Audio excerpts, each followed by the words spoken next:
Welcome to VoiceBox After Hours. This week, we have the one, the only, the legendary voice actor, Mr. Sir Kieran Phoenix Chantrey. Pew, pew, pew, pew. Chuk, chuk, chuk, chuk. Welcome to our first podcast of the year, 2025. This is VoiceBox Multimedia Service doing, it's not service, it's services. That was really good though. I'll say, I'll try one and then riff off it if you want. Welcome back, guys, to this first podcast of 2025 with VoiceBox Agency, that called it UK. Now we have got a special guest, a guest like no other, a guest which you probably may or may not know, but you've probably heard him before. But let me tell you this, our guest is the one, the only, me?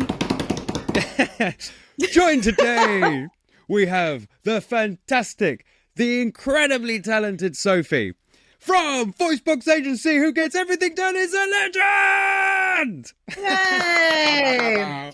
That was a great intro.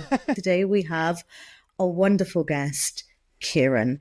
Now, you may not know Kieran, but I can guarantee you've probably heard his voice on a number of projects, ranging from Uber to Voltarol to numerous amounts of less thrilling subjects that we've made him do over the past 7 years.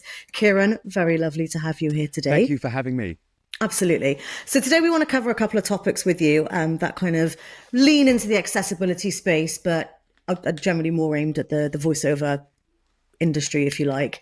And we'll start with the craft of voiceover. You know, what was the process like when you originally wanted to get into voiceover work, and how has that changed over time? How have you had to adapt your craft to match what you do? I mean, it's very interesting. So when you look at the evolution of voice acting and how it's gone, I think when I first got in, the first sort of evolution that I think took place was, as I was getting in, it was the home studio movement, if you will, which, I mean, it wasn't exactly a movement as such, but that seemed to be the next wave, chapter, whichever it may be in the voiceover world, where, at one point, a voiceover would always go to the studio. They'd always go to the studio. They would always go, or studios, depending on where you are or how many you go to. But then, in the early 2000s, maybe it kicked off, early 2000s, maybe 2005 onwards. And the accessibility of home recording was a lot more accessible. For example, you could buy a mic. Our computers were able to, handle a little bit more. We had the accessible, or access. There we go. We get there. We'll get there. But we had access to, there was a lot more access. That's a key word, access, accessibility. Absolutely. But so, and I think if you look at that wave, and that's when I first got in, I remember, when I was trying to knock on the doors, I didn't have the experience. I really didn't have the experience. I had the idea and I had the kind of the desire. I still had a long way to go. I had to get good at what I was doing. I had to learn the craft, and that does take time. But what changed it for me back, initially in the first wave, was having access to my own studio. Now, at that time, it was a wardrobe. In fact, it wasn't even a wardrobe. It was just an old, I think it was a 200, or maybe it was an 80-pound microphone, which at the time I thought was brilliant. And to be honest, having and building, I mean, the building part of my home studio, that took some time as well. And that's an evolution in itself. But I think the first thing is having your own studio as a beginner and in your, entree into voice acting.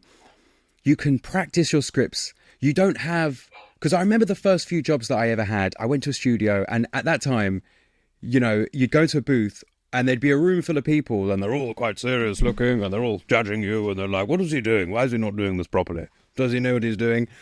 And there's me like, I don't think they know this is my second job ever, or ish. And then, of course, you're more concerned about, they're like, okay, just read the text. You're like, but it's all blurry and I don't know, I'm all nervous.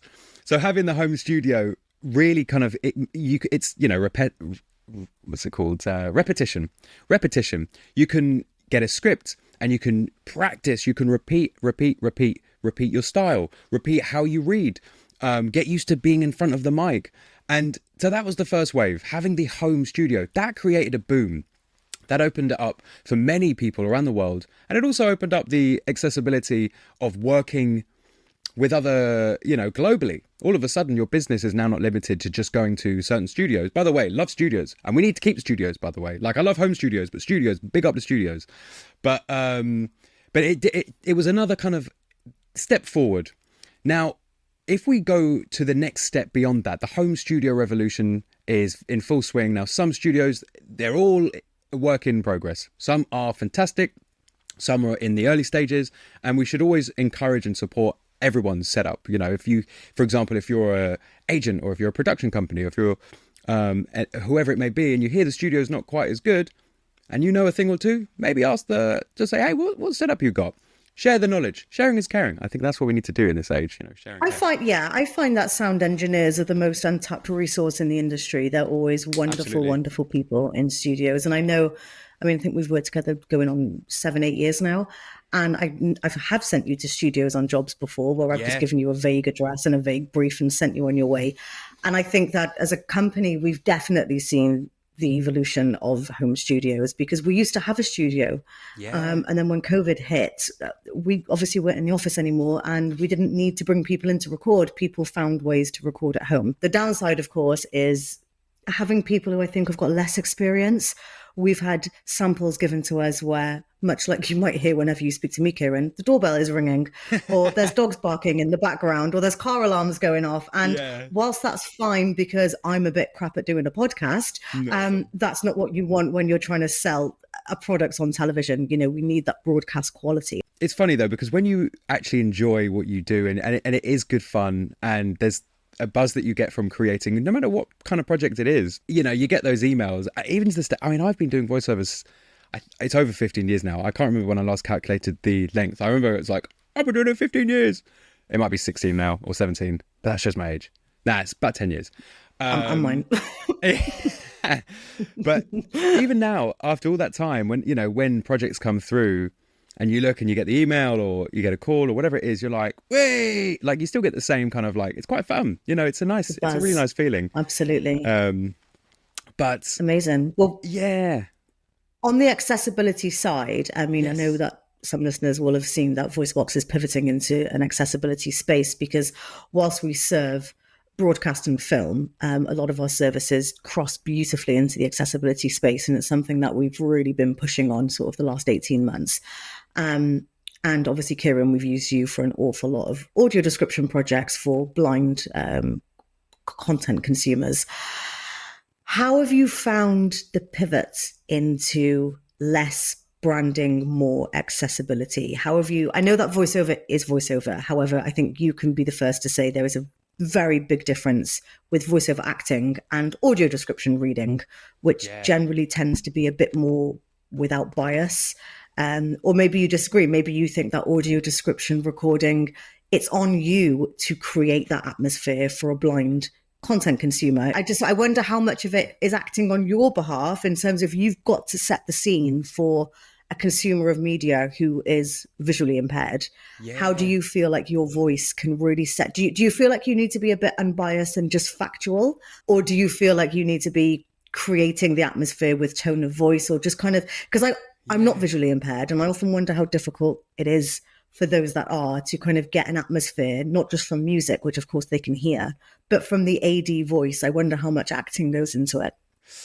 No, absolutely. So it's so interesting with audio description, because of course, I suppose depending on, the listener, some may just want, the practicalities of just tell me, but I don't need you to perform it.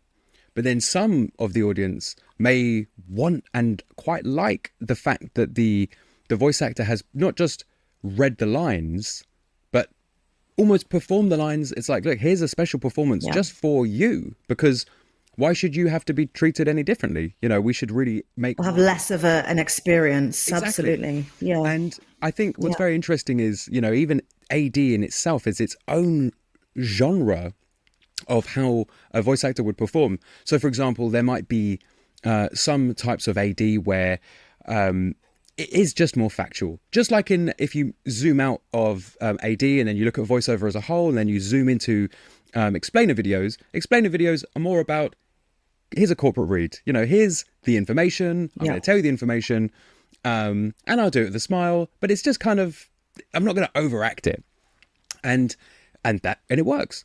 And I think with AD, if you've got some, you've got some which is just, it's quickly narrated and it's just relaying the message, but it doesn't matter. The how isn't so important. But then with films, for example, or content where a viewer they're listening to be entertained. They're listening, because they have visual impairments and all the rest of it. So they want the experience that those who don't have that have. So you can just read it really sort of monotone and blah, blah, blah, blah. But that's kind of powering it off a little bit. Whereas the films that we've worked on together, and as we go through the films, I look at the scene and I'll look at what we're narrating, and you really want to try and you need to act. You need to kind of relay that scene to them so they feel it with your voice, because there's certain things where they may not necessarily they'll get the cues, they'll get the audio cues from the sound design and everything like that. But I think it's so important to, some scene, if it's a sad scene, then kind of with your voice, you might want to add a little bit more emotion or maybe whisper a touch. Yeah. And if it's a joyous scene where something great's happened, then you raise your voice and there's a little bit of excitement in your voice as you read that line. And I think it's all about the experience for the end user. And I do think that we're really moving to kind of expand the AD field, audio description, and try and make it better, improve it, always improve it. And I do think that absolutely, as a voice actor, it's so important to not just, you don't just turn up and you read your script and you read the lines. You've got to bring those lines to life, which is what I was taught when I was learning, And I think originally when we first started doing AD, we were very much along the lines of it needs to be unbiased, factual. Yes. And the more we worked with AD, and we do hundreds of audio description projects a month, I've taken away that it's a bit different. And I think possibly our first, I won't name names, but I think a couple of our first food audio description jobs really honed in because the voiceover was super excited. The natural voiceover for the advert would be super excited about an ice cream or an instant noodle snack. And I kind of felt that the audio description was maybe a bit more formal or factual. And I kind of feel the more we did it, and more so with food and with soap produce, I kind of feel like you could be a bit like, smells delicious, or you could kind of really use your voice. Whereas I think in the beginning days of AD, it was just very factual. Exactly. And I set my team some homework and I was like, close your eyes, go and find something to watch on television, put the audio description on and close your eyes and just come away from watching 2 or 3 minutes and tell me if you felt it was factual enough. Are races, genders, are they important to the context? Or if it's keeping you enticed, or is it boring? Because I know that we've done some audio description that's been more challenging. I don't know if you remember, Kieran, the 9 episodes of Rivers, the river audio description. And you had, I think, 9 45-minute episodes of just describing rivers. I think the great thing that we're seeing, I mean, hey, we're 2025 now, but we're seeing it become even more accessible, and how it's becoming, how it's growing. And I think, one thought that I had, which I think is probably, I know that it's not, not reinventing the wheel here, but with AD in the AD field is, I think at the moment we have a challenge, and that challenge is, from the writer side, from the voiceover perspective, and every other side, is we're trying to sort of fit in we're trying to fit in kind of a caption audio describing what's going on. And the timings can be so tight, and we're really working with limitations. Now, I think potentially what could happen and what would be great would be if the limitations were removed, and by removing them, that the time constraints where almost you have a audio described version of the film. Let's just say it's a feature film. Now, it's coming to an hour and 20 minutes. The AD version might come to an hour and 40 minutes, maybe an hour and 50 minutes. Yeah. But it's designed, it's made specifically so that every scene is told, it's a almost like, the content is made specifically for this group of people. It's not sacrificing detail for time lengths. Absolutely. Yeah, it's not sacrificing detail. Yeah. And it's because at the moment, I think it would be great so that there's a higher priority, so that there isn't that sense of, we just fit it in. Just fit it in. Rather than, no. That's probably a good 97% of our projects are just fit it in. Exactly. I think part of the consultancy that we were starting to do, of course, is that we can now offer to put pauses in, and we can make extended AD, or I often offer 2 separate versions that can be available, because I don't think that people say about accessibility, well, it's better late than never. Well, I just reject that notion entirely. You should have done better 10 years ago. This is not okay. Subtitling and audio description are not new. They're not something that's just happened in the last 6 months. Yeah. And the one part that really sticks in my throat is, up until it's legislation, people don't want to opt into it. Yeah. And we work with a lot of branding, a lot of brands, and I do sometimes think blind and deaf people spend their money on these products as much as anybody else. They do. Why are you not making your content accessible? Because as far as, from a branding, marketing, sales perspective, you're cutting out 15% of prospective buyers. Now, for any business, that just seems futile. It doesn't make any sense why you would cut it out. And obviously, we've seen really good steps in the right direction of that changing. But I definitely feel, much like you said, there's so little time to fit things in. And that's because people have left it to the last minute. And I heard a really great guy speaking on a podcast a couple of weeks ago who said, when accessibility is bolted on at the end, it's always the first to be removed. And we've seen that so many times that once the videos are finalized and they can't fit AD in, they'll just say, we won't bother with AD then. Doesn't fit. Yeah. Well, no, we offer free consultancy as a company. Come to us at storyboard stage and we'll tell you exactly how it needs to fit in. Absolutely. And then we can provide a better service, which then trickles down to the voiceover artist. You're not having to kill yourself trying to cram in 50 words in 4 seconds. Exactly. Or extended adjectives, or, and so we get this with clients. They come back to us and say, can you put in the word very nice instead of just nice? No, because you gave us a quarter of a second to say 5 words. Like we can't now add in words. Yeah. And if you want to extend the video, we can give you, where to do that. We can even edit it for you. And they say, no, it's fine. We just won't go ahead. Yeah. Right. That's now you've cut out that 15%, and therein lies the problem of people not doing things unless they're forced to, which I just don't think is really the ethos any company should be, especially with the whole inclusion and diversity going on in the Americas right now. I just don't think. Absolutely. That's where you want to be, and I think cancel culture is so rife at the moment. Do you want to be the only company not providing your services where you can? Absolutely. And they're simple fixes, and they're not expensive fixes, but they really would make the world of difference to some parts of society.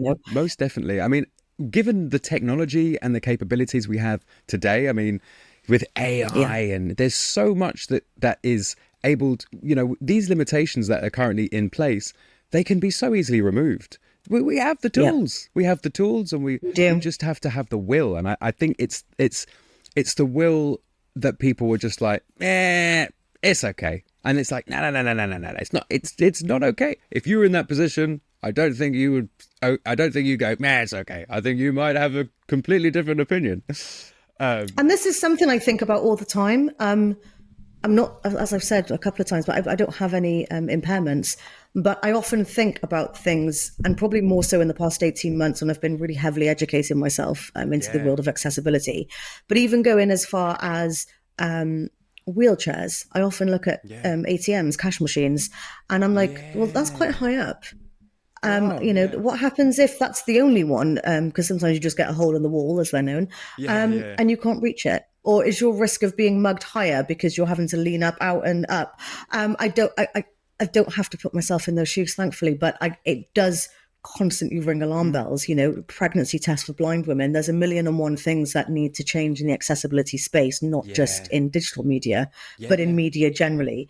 And I spoke to a wonderful man called Paul Beppe from Deloitte, who is blind, and fantastic man. And I spoke to him the other day, and I asked him, I said, Paul, do you have a guide dog? Do you use a guide dog? Because you're blind. He said, well, no, I had a dog. He said, but I just didn't think it was fair that she just lay under the table at the office all day. So I switched to a cane. And he said, I've just got like a steel cane.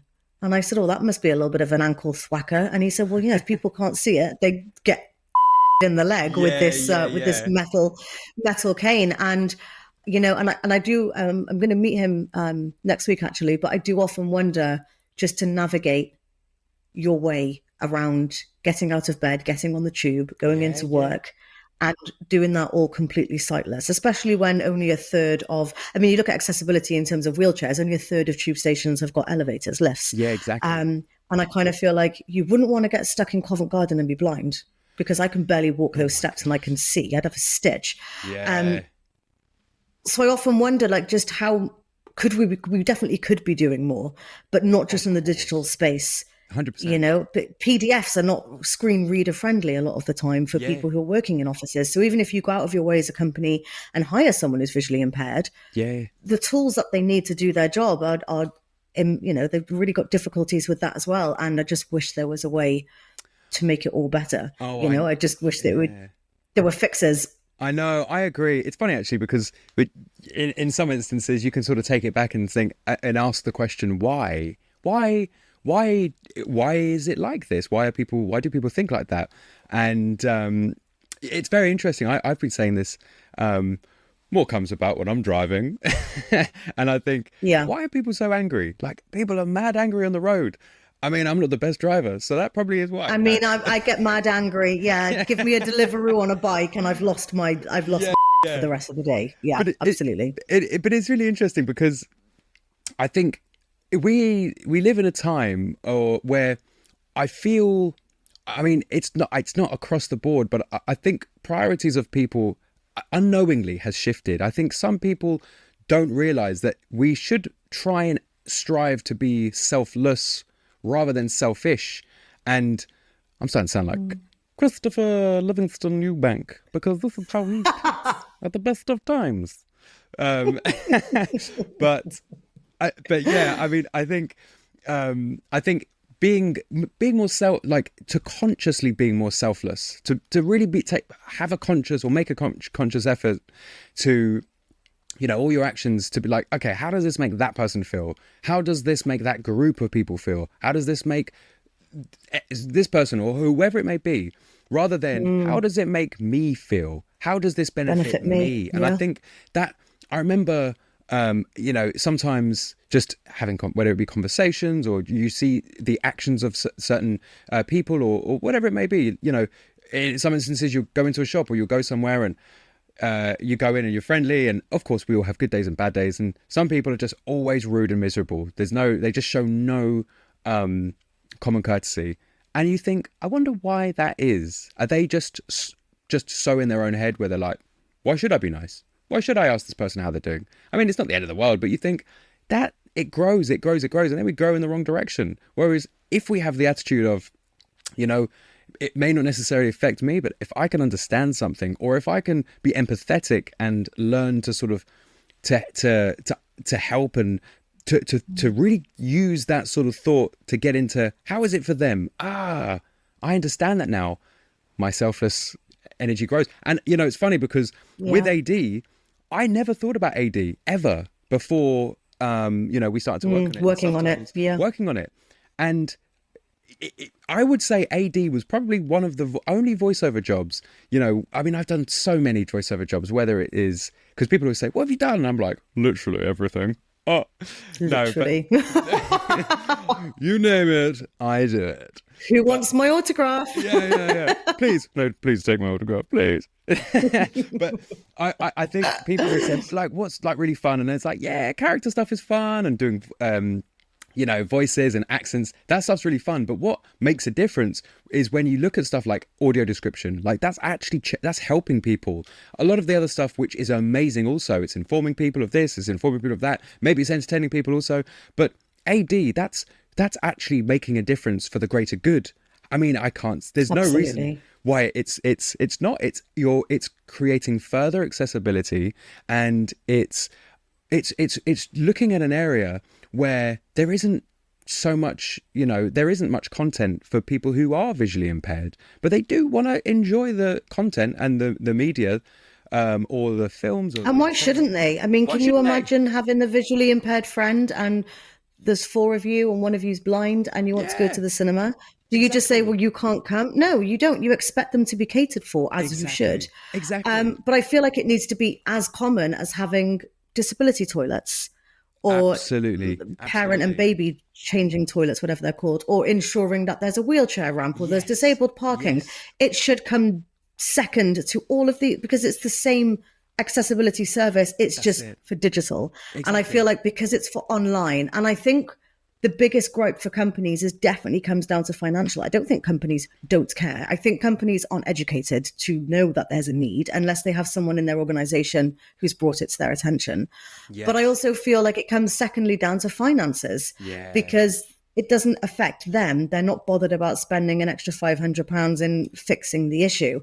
And the problem is we are in 2025. Gen Z and Gen Alpha are right up our backsides, snapping. And the one thing that both those generations will not settle for is exclusion.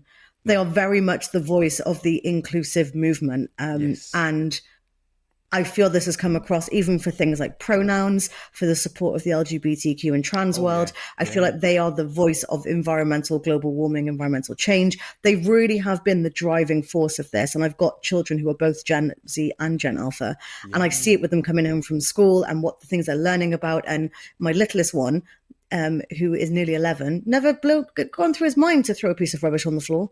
Because that generation just don't do that. I grew up in the 80s where people threw rubbish out of car windows when they had a seatbelt on. It wasn't the same thing. And I think there's so much of a consciousness that is really on the uprise now, that the next group of adults are Gen Z and Gen Alpha who are going to be buying these products. And the one thing that they do well is boycott. Exactly. And I suddenly think it takes one brand to turn around and say, do you know what, we're not going to provide, I don't know, subtitles.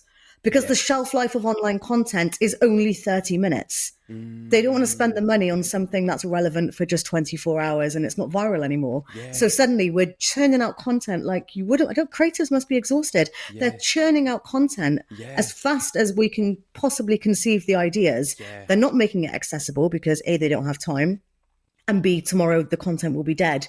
And then the next group of people who are going to be voting with their wallet are not going to tolerate this level of behavior. And I kind of feel there's going to be a bit of an uprising. And brands now need to cotton on, because I think the turn of the Gen Zs now at 24.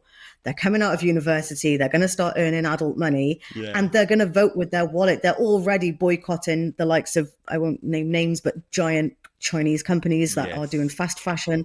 They're boycotting them already. They're opting with vintage fairs and pick a 5 kilo bag for £20. That's where they're shopping, and they're very aware of this. And they're the next ones to vote with their wallets. And companies that are not compliant they're going to miss out. They will. They absolutely will. It's so interesting, when you see all that's happening, and you see that, when you're in a position of, the age of that we are, which is like mid-20s, I think. When we are not the same age, we don't say we. Oh, yeah. How old are you, Kieran? I say, well, really, I'm like 30-something, but I pretend I'm late 20s. Okay, let's just both go with that. We're 28. 28.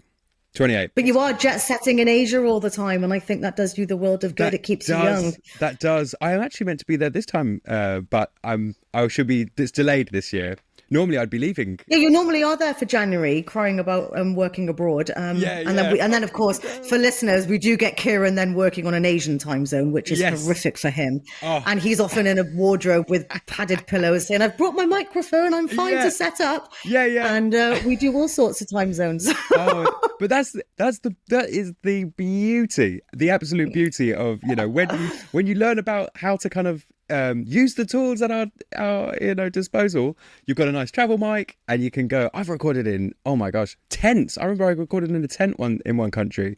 That was pretty hard. I remember I recorded one. This is crazy, but this shows the technology. I recorded a voiceover. The client didn't know this, but that doesn't matter because they got what they wanted. I recorded a voiceover from my phone, but using AI and using very good EQ technology, we were able to make it sound like I was in my studio. There's no excuses, ladies. Now, I know that we can't see Mohammed right now because he is producing this podcast. So I can't see his face. But we sometimes have had demos that have come in last minute, and the client has said, I maybe I've rung you or I've rung another voiceover artist, and you'd be out shopping or in town, I can hear buses and stuff going by. And I'm like, I just need a voice note just for the tone. Yeah. And then you can hear like buses and seagulls and we've, literally this. And the client's been like, oh, that voice is perfect. And I was like, it won't sound like that when we record it for real. But I mean, it's a 24-hour industry, and we never seem to sleep, and that's what we get. And I'm very used to it. But I always say, if you enjoy, you know, if you like the craft and you enjoy the craft, and you know, I do find, because a lot of people always ask and they sort of say, you know, like, is it a dream job, does it ever get annoying? Are there any things that ever get annoying? To be honest, I always kind of say not really, because you just, when you're creative, you know, when you're someone who you're able to kind of exercise a creative form of sorts, whether it be with your voice or whether it be with your energy, or if you're an artist or whatever it may be, you're a writer, could be anything. It's like, for some people, when they go to the gym, they get a right buzz. To be fair, actually, when I do a little workout, it's been a little while, but I need to get back on it.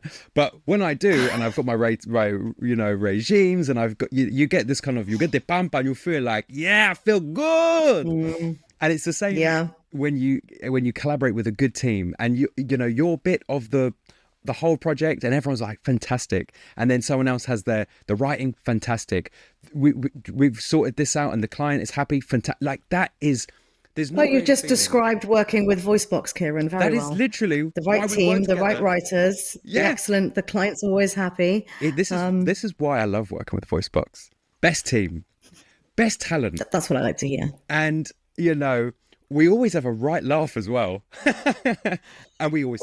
In fact, there is a story that I'll share with listeners, and that is that we had to use Kieran for a riveting voiceover job about trains in North Yorkshire.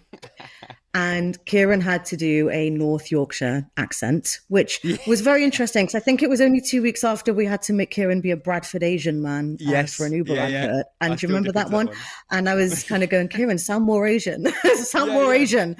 And then we switched over to North Yorkshire for this train documentary. And Kieran's accent was so wonderful that in the recording session, when Kieran would end his accent and go on with his normal voice, the client thought that Kieran was in fact his assistant. And the voiceover artist was some Northern Yorkshire man just in the background. And he genuinely thought Kieran and you were two different people. They thought it was two people. Do you know, that does actually happen. I think we've had that a couple of times where they'll hear the it's always demo, been fun. And then we have the session, and I'm like, hi everyone. And they're like, all right, so who are you, and when's our VO coming? And I'm like, for the serious topic, for the very serious topic. And I'm there kind of thinking, should I switch it up, leave, and then come back in that voice, or sort of tell them now?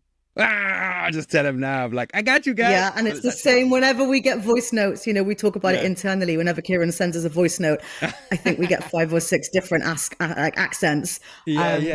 Especially the Happy New Year one, and you know, every accent known to man. And that's how most of our conversations go with Kieran. He flicks in and out of accents like you wouldn't believe. Oh gosh, yeah. It used to be, because we don't order pizzas now. Back in the day, it's probably what got me into voiceovers. I used to, ordering a pizza, I do all kinds of accents. But now with did you used to do prank calls? Were you a pranker as a teen? That's actually the secret. I got into voice acting because I was a very big pranker. I started prank calling Yeah. from quite a young age, actually. I started prank calling when I was really young. And never stopped. No, And that's, I kind of feel like if you'd got into YouTube back in the day, I mean, it wasn't invented. Well, I mean, it Yeah. was because we lie about our age, but I mean, realistically, it wasn't invented. Yeah. That we probably could have made a lot of money off you being a prank caller, because the early videos of kind of Vine and YouTube would have made us a killing. I say us, I mean you, but Oh, well, I would have we're a team. muscled my who needs representation. So Yeah. it's I loved. Do you remember Phone Jacker? yeah. I loved Phone Jacker. That was actually my first demo reel. I did a bunch of his characters. Zoe Tips. Oh yeah, Zoe Tips. Talk to me. You remember Zoe Tips? Brian Badonde, where? Oh, look at that. Brian Badonde, Faith Jacker. Ooh. Oh, can I have a... We had a guy who used to ring the office and do a Terminator Arnold Schwarzenegger accent.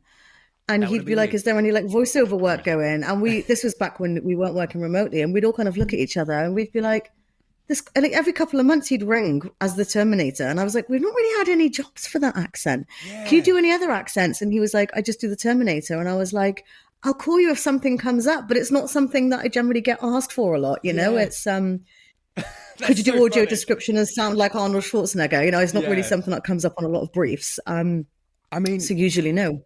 Yeah, that is. I mean, again, that would fall into point number 4, which would be, don't limit yourself. You may be great at sounding like this, but expand your horizons. Yeah. Don't just go for one voice. Learn to do more. That is quite brilliant. funny, though. And I think being versatile is probably the key to the industry. Yeah. It is. I think versatility is super powerful because for me, obviously, accents was like, I always did accents from like quite a young age and stuff like that. But most people say, oh, I can't do accents though. So I probably can't do it. And my advice is, whoa, yes, you can. To be honest, I got into voice acting because I could do accents. But a lot of the work came to me.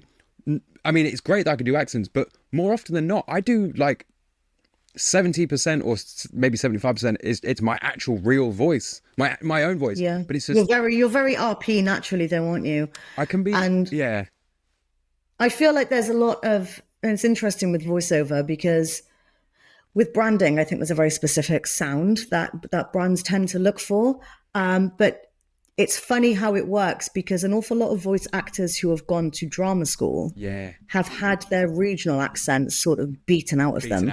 There's very few Brummies, Scousers, Geordies. What we tend to find is people are more naturally Southern RP. Yes. And they are capable of doing a Brummie, Geordie or Scouser accent versus it being natural to them.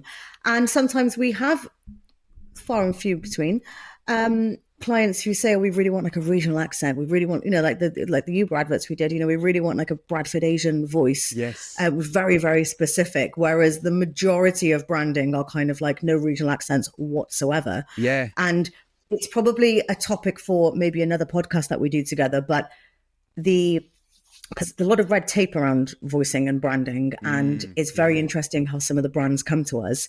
We will cover it another time, but just as an example, there's urban voices, urban black voices aren't used for luxury cars. There is a marketing branding excuse. I'll say reason, but I mean excuse for that. They don't want to use Bristolian accents on particular high value products. So there is a marketing and branding reasoning behind it, rightly or wrongly, and they've done their research and they've worked out. And I suppose it becomes really similar. So generally with audio description, if the main dialogue is male, we prefer to use a female voice. So a blind person can differentiate between the speaker on screen and the audio description. And we do stick with that. We use Kieran an awful lot for advert work. And I think the only kind of a few occasions we haven't are female products, because I personally, as a woman, can't imagine anything worse than hearing Kieran's voice selling me tampons. Absolutely. I'm absolutely not interested in what you think about them or how good you say they are, because when it comes down to consumerism versus branding, I can't trust you, because I may be buying tampons from a woman who's never had a period in her life. She may be a trans woman. She may have had a hysterectomy. it doesn't matter, but the voice would indicate that I could trust a woman to sell a female product. And that, if from the consumerism side, is what I would fall for. And marketing know this.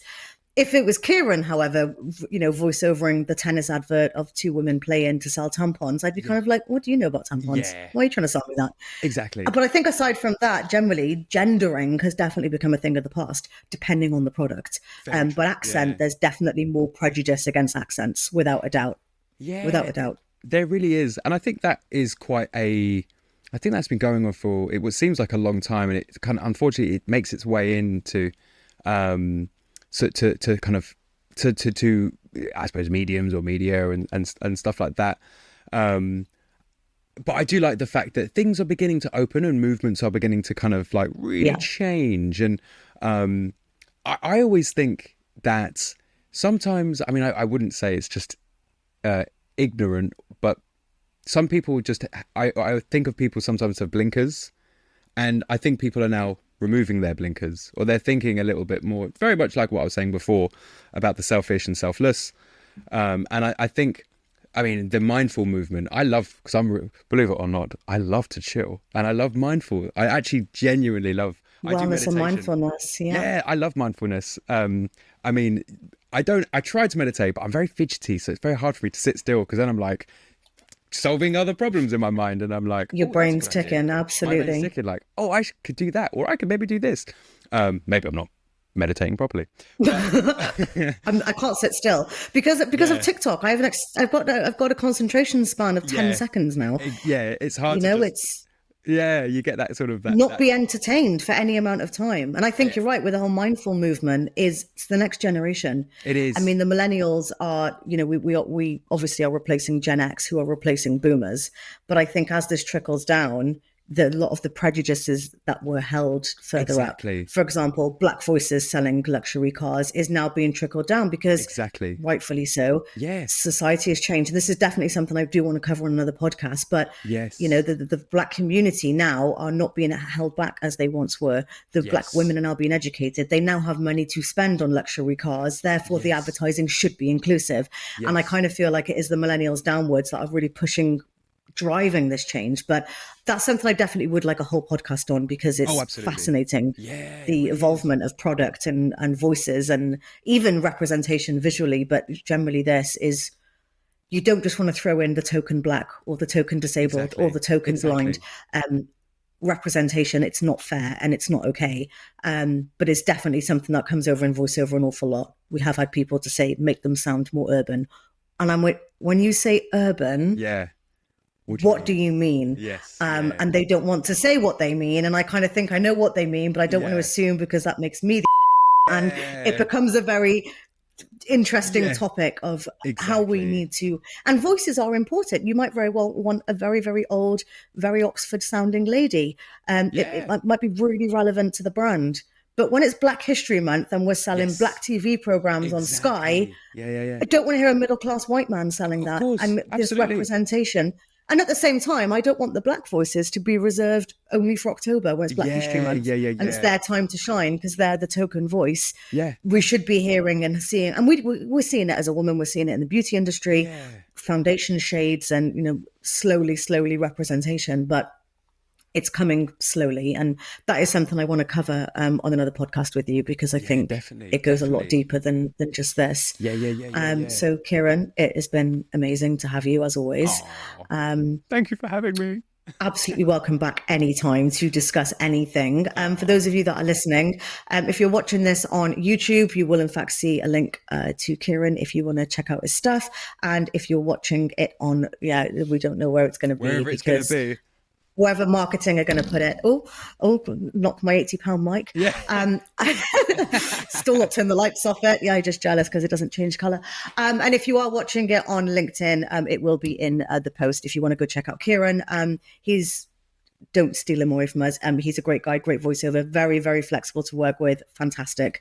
And he won't ever find anyone like us to work with, so I'm not super worried. Very true. Very true. You guys are the best. Thank you for taking the time. I love that you just sat with your feet up. Fantastic. Thank you once again, Kieran. Hope that you get some traction from this. But it's been amazing, and we definitely will be having you back. Thank you again for having me. This was great fun. We've got some fantastic conversations to be had. Or I would say, whoever's watching, you gotta check out VoiceBox. You gotta check out this series, subscribe to this, and keep tuned, because there's going to be some cool conversations coming, cool guests, all the rest of it. Thank you. So yeah, I can't wait to watch myself. Thank you so much. That's great. Thank you, Kieran. All right, you take care. Thank you. Take care. Bye-bye. Bye-bye.